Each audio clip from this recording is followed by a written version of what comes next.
우리가 지금 생각하고 있는 것은 서기관과 바리새인보다 더 나은 의입니다.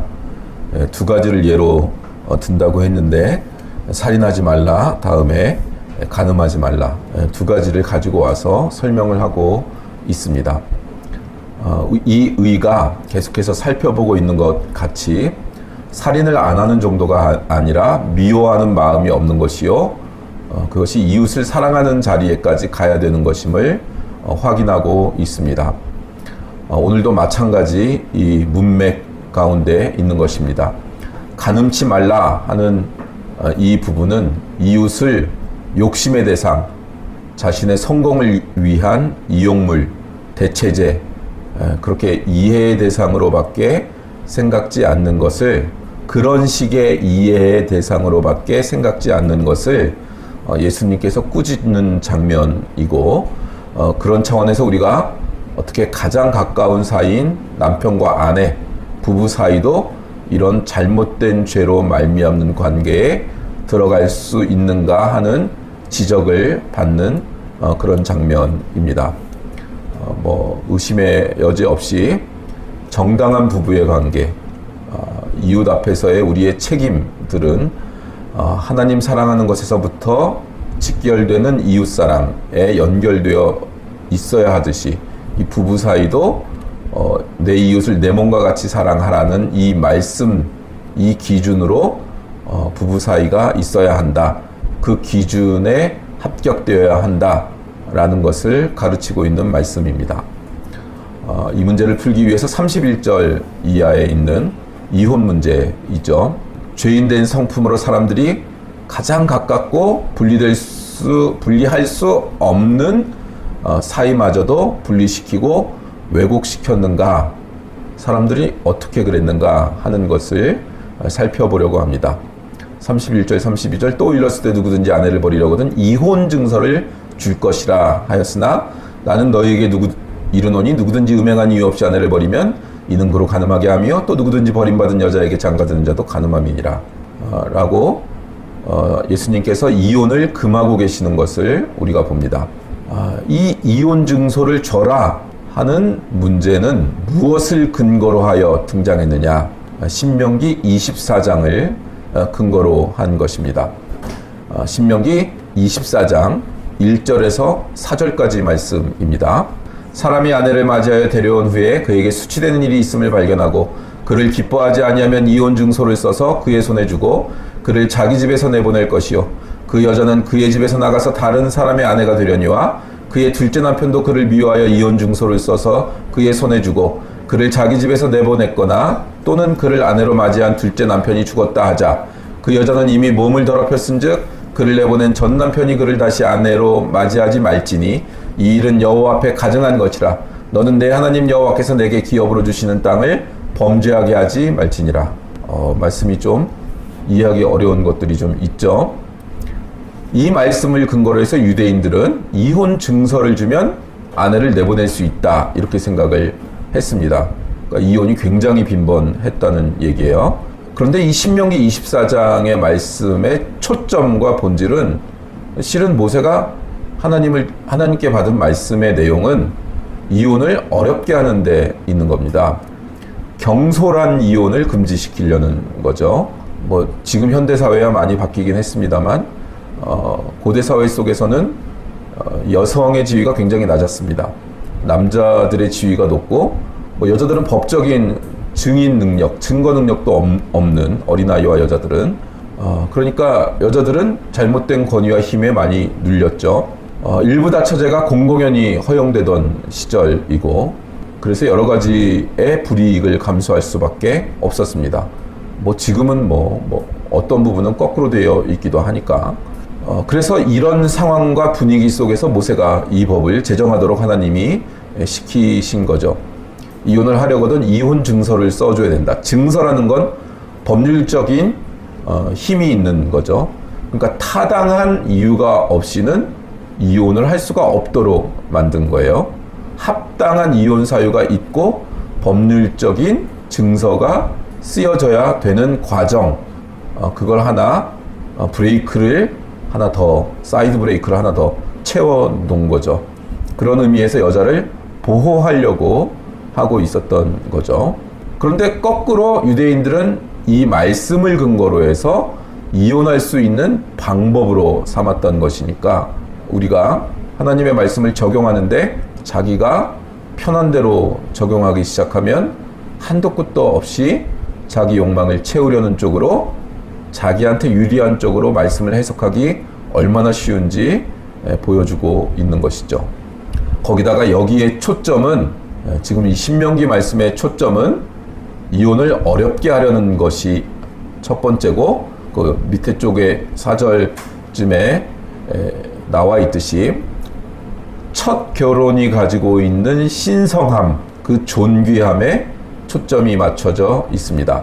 한 번 이혼했던 아내가 나가서 결혼을 했다가 남편이 죽거나 또는 또 이혼을 했거나 그랬을 때 첫 남편하고 다시 결합할 수 없다는 것입니다. 이미 첫 결혼의 신성함이 깨졌기 때문에 땅을 더럽히지 말라고 되어 있으니까 그것을 다시는 메꿀 수 없다. 그 초점이 있는 것입니다. 첫 결혼이 가지고 있는 신성함, 그 고귀함을 유지하는데 초점을 두는 말씀이지, 이혼 증서 어떻게든 써주고 갈라서라 하는 말씀의 내용이 아니란 말이에요. 그것을 마음대로 이용하고 있는 것입니다. 마태복음 19장으로 가시면 예수님과 이 바리새인들이 논쟁거리로 이 장면이 등장하는데, 마태복음 19장 3절에서 9절입니다. 바리새인들이 예수께 나와 그를 시험하여 이르되 사람이 어떤 이유가 있으면 그 아내를 버리는 것이 옳으니까? 예수께서 대답하여 이르시되 사람을 지으신 이가 본래 그들을 남자와 여자로 지으시고 말씀하시기를 그러므로 사람이 그 부모를 떠나서 아내에게 합하여 그 둘이 한 몸이 될지니라 하신 것을 읽지 못하였느냐? 그런즉 이제 둘이 아니요 한 몸이니 그러므로 하나님이 짝지어 주신 것을 사람이 나누지 못할지니라 하시니, 여짜오되 그러면 어찌하여 모세는 이혼 증서를 주어서 버리라 명하였나이까?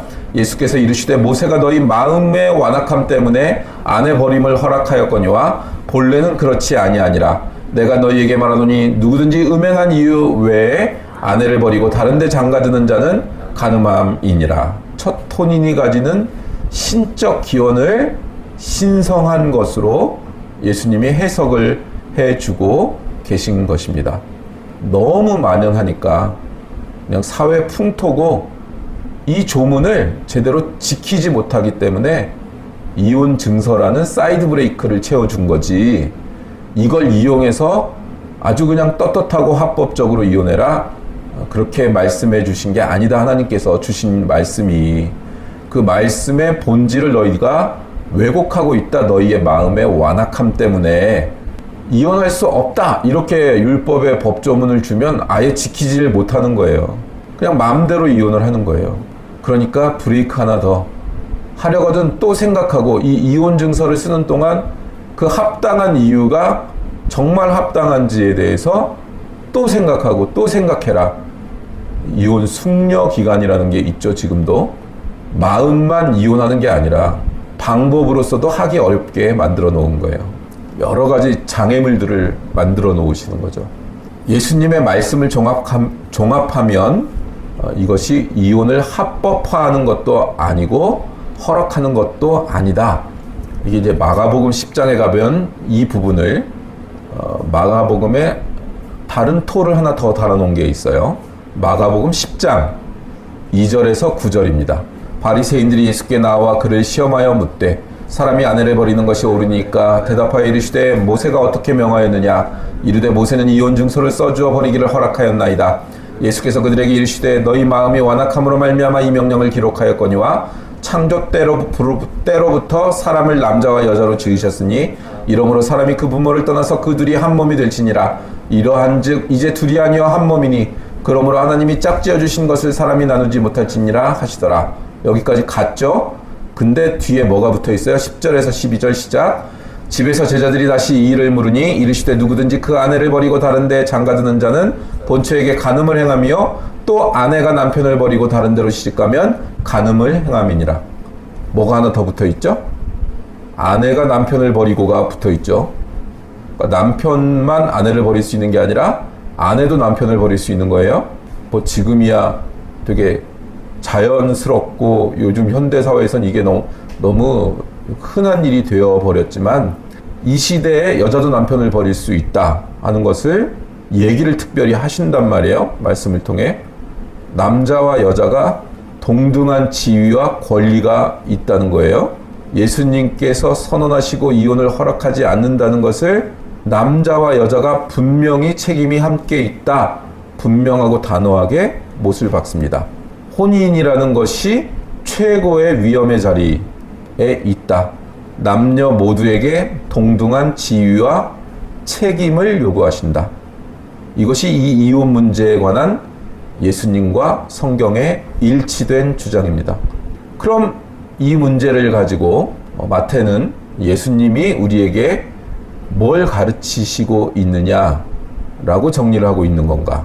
이 문제를 꺼내놓고 예수님이 우리한테 가르치시려는 건 뭘까요? 이웃 중에 가장 가까운 이웃이 부부다.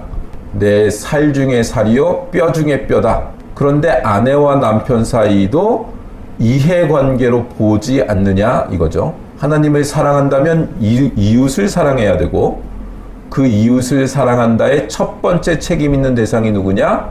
그러면 아내와 남편이다 이겁니다. 이 문제를 해결하지 않으면 하나님을 사랑한다는 말을 할 수가 없다 이렇게 얘기를 하고 있는 겁니다.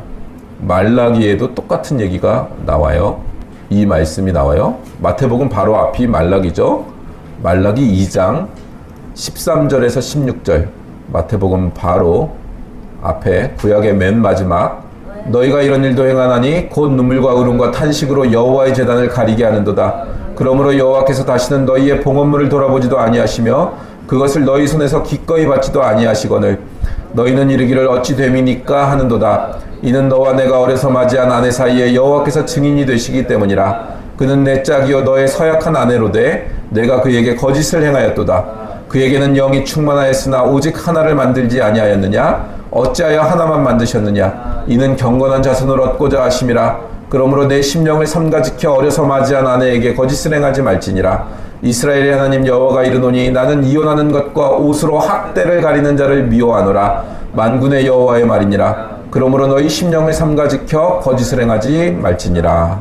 부부가 결혼하는 것은 거룩한 자녀들을 만들기 위해서래요. 근데 이 당시에는 뭐 여자가 인권이 거의 없었으니까 후들겨 패고 뭐 마음대로 다루는 그런 게 있었죠. 그래서 옷으로 학대를 가리고 그리고 마음대로 이혼하고 하는 것 등에 대해서 기뻐하지 아니하신대요. 그러고 나서 나와가지고 엉엉 울며 예배드려봐야 아무 소용이 없다. 이렇게 얘기를 하고 있는 겁니다. 뭘 가르치려는 거예요? 죄라는 것이 얼마나 무섭냐. 자기 몸에게도 못할 짓을 한다 이겁니다. 이혼을 한다는 것은 자기 몸에게도 못할 짓을 한다는 거예요. 얼마나 이 부분이 심각한 것이냐 할 때 네 오른눈이 너를 실족하게 하면 빼버리고 팔이 오른손이 너를 실족해 하거든 잘라버리래요. 죄가 그 정도로 무섭대요. 우리 안에 있는 죄가 그렇게 무섭대요. 죄가 가지고 있는 부패와 왜곡이 얼마나 무서우냐? 우리 몸의 지체가 선한 대로 끌고 가지 않는데요. 도박에 미친 사람들, 뭔가 하나에 중독되거나 도박에 미치거나 그런 얘기들 많잖아요.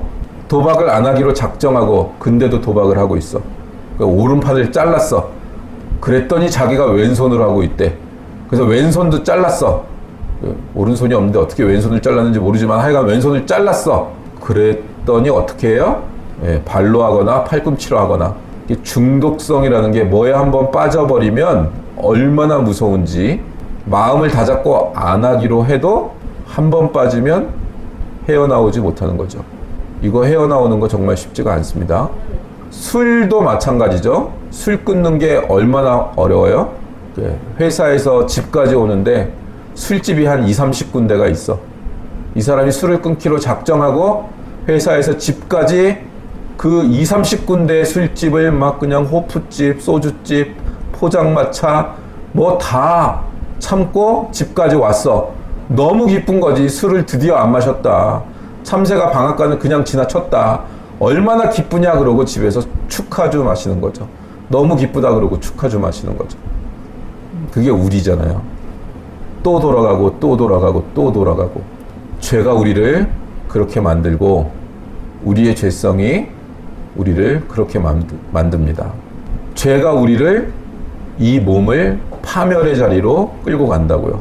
이게 부부, 가정의 근간이 되는 부부 사이에도 이 죄가 끼어들고 다른 욕심이 끼어들고 다른 욕망이 끼어들어서 얼마든지 파멸로 갈 수 있다고요.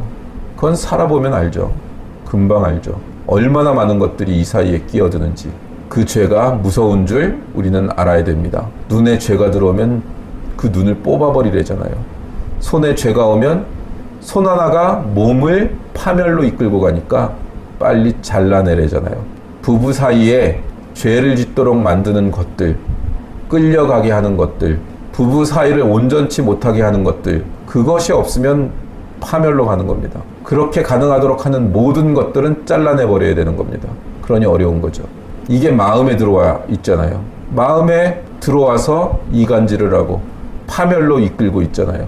마음을 도려내면 도려낼 수가 없죠. 마음은 이미 죽어 마땅한 자라는 뜻입니다. 하나님을 사랑하면 이게 변한대요. 하나님을 사랑했으면 이웃을 사랑하고 이웃 제일 첫 번째 이웃인 남편과 아내를 사랑하도록 되어 있대요. 이게 안 되면 신앙생활을 안 한 거래요. 그러니 얼마나 어려운 문제예요. 이게 교회에서 아무리 전도하고 선교센터 세워도 교회에서 교회가 부흥하기 위하여 자꾸 불러내서 가정이 가정되지 못하도록 만들면 그럼 아무것도 안 한 게 되고 오히려 가정을 파멸로 끌고 가게 되는 거죠. 우리가 바빠서 가정이 온전치 못하게 되면 그런 건 파멸로 끌려가는 거예요. 하나님이 세우신 가정이 제일 먼저고 그 가정이 곧 교회였잖아요. 아담과 하와 교회였잖아요. 그게 깨지고 그게 영적으로 유지가 안 되면 그럼 그냥 다 끝나는 거예요. 그게 다 끝나는 거라고. 이거보다 첫 번째 되는 게 없어요. 우선순위가 이거보다 더한 게 없어요. 에베소서 5장에 가면 이렇게 되어 있어요. 5장 15절에서 21절입니다. 그런즉 너희가 어떻게 행할지를 자세히 주의하여 지혜 없는 자같이 하지 말고 오직 지혜 있는 자같이 하여 세월을 아끼라. 때가 악하니라. 그러므로 어리석은 자가 되지 말고 오직 주의 뜻이 무엇인가 이해하라. 술 취하지 말라. 이는 방탕한 것이니 오직 성령으로 충만함을 받으라. 시와 찬송과 신령한 노래들로 서로 화답하며 너희의 마음으로 주께 노래하며 찬송하며 범사의 우리 주 예수 그리스도의 이름으로 항상 아버지 하나님께 감사하며 그리스도를 경외함으로 피차 복종하라. 주의 뜻이 뭔지 이해하래요. 17절에 주의 뜻은 성령의 충만함을 받는 거래요. 근데 성령의 충만함을 받는 게 뭐냐? 그리스도를 경외함으로 피차 복종하는 거래요. 피차. 순종이 아니라 복종이래요. 복종. 그리스도를 경외함으로 피차 복종하라. 예수 그리스도 안에서 우리는 그 누가 잘난 자가 못난 자가 없죠. 모든 사람이 예수 그리스도께 구원을 얻어야 되는 자죠. 아무리 세련되고 아무리 의롭게 산다 한들 예수 그리스도의 십자가 보혈이 필요하지 않은 사람은 그런 의인은 없죠. 세상에 단 한 명도 없죠. 그러니 예수 그리스도 안에서만 서로 겸손하고 서로 피차 복종할 수 있는 위치와 자세가 확보될 수 있다는 거예요. 예수 그리스도 안에 없으면 우리는 자존심 부리는 인간들밖에 안 돼요. 결국 자기 자존심 때문에 싸우는 인간들밖에 안 된다고요. 그러니까 예수 그리스도 안에 있는 게 모든 생명의 근원이에요. 예수 그리스도 밖에 있으면 피차 파멸의 길로 가도록 되어 있는 거예요. 그래서 예수 그리스도 안에 있는 마음을 지키는 것, 그래서 예수 그리스도께서 시키시는 말씀에 순종하는 것, 그것 외에는 다른 방법이 없어요. 피차 복종할 수 있는 거, 내가 얼마나 당신에게 잘해줬는데 가지고는 피차 복종 안 합니다. 그건 인간들의 소리가 끊임없이 나오도록 되어 있는 거예요. 자기 입장에서의 해석이 끊임없이 나오도록 밖에는 안 되는 거예요. 예수 그리스도 안에 있는 위치, 그 안에서 우리가 모두 예수 그리스도께 구원을 얻을 수밖에 없는 미천한 자들이며 죄인이며 벌레 같은 자들이며, 그래서 예수 그리스도 안에서만 하나 될 수 있다는 것을, 그래서 그것을 지키는 것만이 유일한 우선순위이며 첫 번째 가치인 것을, 이걸 놓치는 순간 지옥과 파멸이 펼쳐지기 시작하는 거예요. 피차 복종하라. 피차 복종하라는 하는데 세 가지 예가 나왔죠. 우리 에베소서 때 배웠잖아요. 남편과 아내의 관계, 부모와 자식의 관계, 상전과 하인의 관계, 이 세 가지를 피차 복종하는 예로 나오는 거죠. 상대적으로 질서상, 가치상이 아니라 질서상 지위가 높은 자에게 사랑을 요구하고, 질서상, 직분상 아랫사람에게 아랫자리에 있는 것으로 보이는 자에게 복종을 요구하는 겁니다. 이건 배역입니다. 가치에 있어서 높고 낮다는 뜻이 아니라 배역이라고요. 배역. 이해가 돼요? 배역이라는 게 연극을 할 때든 드라마나 영화를 할 때든 태양의 후예다, 송중기, 송혜교가 막 나와. 근데 거기에 대통령도 나오고 장군도 나오잖아. 별 3개인가 4개짜리 장군도 나오잖아. 그러면 송중기나 송혜교가 그 사람 앞에 가서 경례도 붙이고 명령에 복종하고 그러죠. 근데 실제를 따지면, 실제 가치를 따지면 송중기가 받는 개런티는 한 회 출연단 10억, 20억 막 받잖아요. 근데 그 대통령이나 장군 역할하는 사람은 얼마 받겠어요? 10분의 1이나 받을까? 그죠? 실제 가치에 있어서는 송중기가 훨씬 더 높은 가치를 받아요. 그래서 배역은 부하니까, 목숨 걸고 나가가지고 싸우는 군인이니까 그 사람 앞에 가서 경례도 하고 무릎도 꿇고 사정도 하고 그런 역할이란 말이에요. 실제 가치가 아니라 그런 배역. 남편이 질서상 위에 있고 상전이 하인보다 위에 있고 부모가 자식보다 위에 있죠. 근데 배역이, 그러니까 아니 송중기가 부하인데 막 장군한테 명령하고 있으면 안 되잖아요. 그 배역에서. 배역상 그렇다고요. 배역상. 그래서 부부된 본질은 사랑에 있는 게 아닙니다. 책임에 있는 거예요. 책임을 지는 거예요. 책임을. 가정을 지키고 남편을 지키고 아내를 지키는 거예요. 처음에 사랑으로 감정으로 출발할 수 있어. 우리가 사랑이라고 알고 있는 건 대부분 감정이잖아요. 나머진 책임이라고요. 책임을 져야 돼요. 그 위치에. 그러니 이게 죄된 본성을 가진 우리가, 이게 얼마나 어려운 일이냐. 이걸 책임지는 사람이 된다는 게 얼마나 어려운 일이냐고요. 그걸 책임지는 부모를 가진 사람들은 그래도 좀 뭔가 보고 배우고 할 거고, 우리 부모 세대들에게. 근데 우리나라는 엮이는 가정이 94%가 넘어요. 상담학에서 보면. 엮이는 가정에서 다 자랐다고. 우리가 받아본 적이 없는데 어떻게 그걸 해. 하나하나 겪으면서, 하나하나 다 드러나면서 우리 자신이. 그러면서 책임을 배우고 잘못된 것을 알아가는 거예요. 자녀 세대들에겐 역기능을 안 물려주기 위해. 근데 뭔지를 몰라요. 우리는 죄된 본성이 있기 때문에 아무도 사랑하지 않습니다. 본인이 사랑이라고 믿고 있는 게 사랑이 아닐 가능성이 굉장히 높습니다. 이웃을 파괴해서 밖에는, 그런 방법 밖에는 즐길 줄을 모릅니다. 남이 나보다 잘난 꼴을 못 봅니다. 그게 어디까지요? 자기 아내, 자기 남편, 자기 가정까지도 파괴해야 직성이 풀리는 게 이 죄의 무서움입니다. 이걸 싸우고 지켜내는 것, 거기서 벗어나는 것, 하나님이 원하시는 거고 예수 그리스도 안에서만 가능합니다. 우리 의지로 그게 안 된다고요. 우리가 하나님을 사랑함으로, 하나님의 은혜를 입음으로 말미암아 이제 비로소 우리는 생명과 진리와 영혼과 사랑과 그리고 덕과 아름다움을 비로소 가지기 시작하는 겁니다. 그래서 신자된 책임이 뭐냐? 첫 번째, 가정을 지키는 겁니다. 부부로서의 관계를 지키는 겁니다. 서로 위하고 좋은 말을 하는 겁니다. 그러니까 이게 얼마나 힘든 일인지 우리가 알게 되는 거죠.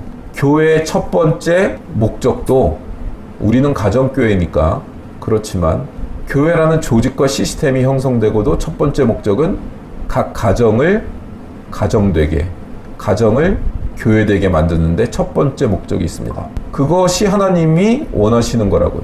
아담과 하와가 첫 번째 부부였고 첫 번째 가정이었고 첫 번째 가정교회였듯이 그것들을 끊임없이 재생산할 수 있도록 자기 자녀들에게 거룩한 자녀들을 낳도록 이 세상이 원하는 가치를 추구하도록 만드는 게 아니라 거룩한 자녀들이 되도록 만드는 그 첫 번째, 그게 하나님이 원하시는 거예요. 그거 하면 돼요. 그거 하면. 다른 거 할 필요가 없어. 그거 하면 돼요. 그거 하면서 이 세상을 이길 믿음과 영적 실력을 갖추게 하고 이 세상에서도 살아남을 수 있고 경쟁력이 있는 전문성을 가지게 하는 것. 이게 순서가 바뀌면 안 됩니다. 시간과 에너지, 자원, 이 순서가 바뀌면 안 된다고요. 이게 하나님이 원하시는 거고, 어디 가서 순교할 생각 말고 여기다 대고 순교해야 되는 거죠. 오늘 말씀에 비추어 보면 우리도 이 말씀에 한참 떨어지는 것을 금방 경험하게 되죠. 저부터 당장 이 말씀을 전하는 게 쉽지 않으니까. 말씀이 찌르죠. 폐부를 찌르죠. 내 죄성이 여기까지밖에 안 되는구나. 이건 내 실력으로 안 되는구나. 뭐 아무리 공부를 하고 뭐 아무리 논리적이어도 이건 안 되는 거구나. 내 안에는 이걸 지킬 능력이 없구나. 예수님, 제 실력으로 안 되니까 예수님께서 개입해 주시고 우리의 영을 깨워서 이 영적인 예수 그리스도의 인도하심에 순종하는 심령이 되게 해주세요. 이게 사람의 실력으로 되겠습니까? 사람의 실력으로 뭘 전할 수 있겠습니까? 사람의 실력으로는 상처밖에 줄 게 없어요. 자기 자존심, 자기 가치밖에 전할 게 없다고요. 그러니 싸우는 거고 그 피해는 우리 자녀들이 보겠죠. 거기에 대해서 말씀을 오늘 받아서 이 말씀에 찔리는 자로 서서 공식적으로 우리 자녀들한테 미안하다고 말하고, 뭐 또 수준 안 되는 남편을 만나서 엄마한테도 미안하고, 그죠? 말씀이 떨어졌으니까 이 말씀대로 해야 됩니다. 말씀대로. 이거 외에 방법이 없어요. 우리 자녀들도 분명히 알아야 돼요. 예수 그리스도 안에 있는 것 외에는 우리가 지킬 수 있는 것이 없다고요. 안 된다고요. 이게 뭐 감정 가지고 전달한다고 되겠어요? 뭐 각오하고 결단한다고 되겠어요? 그래도 각오하고 결단은 해야 되죠. 이 말씀이 우리 심령골수를 쪼개고 우리 가정교회가 이 말씀 위에 서서 우선순위를 바꾸지 않고 이 첫 번째 하나님께서 주신 사명을 완수하려는데 우리 에너지를 쏟고 시간을 쏟고 그것으로서 영적인 부요함을 누리고 하나님께서 주신 천국을 이루어나가는 귀한 우리 가정교회가 되기를 주님의 이름으로 축원합니다.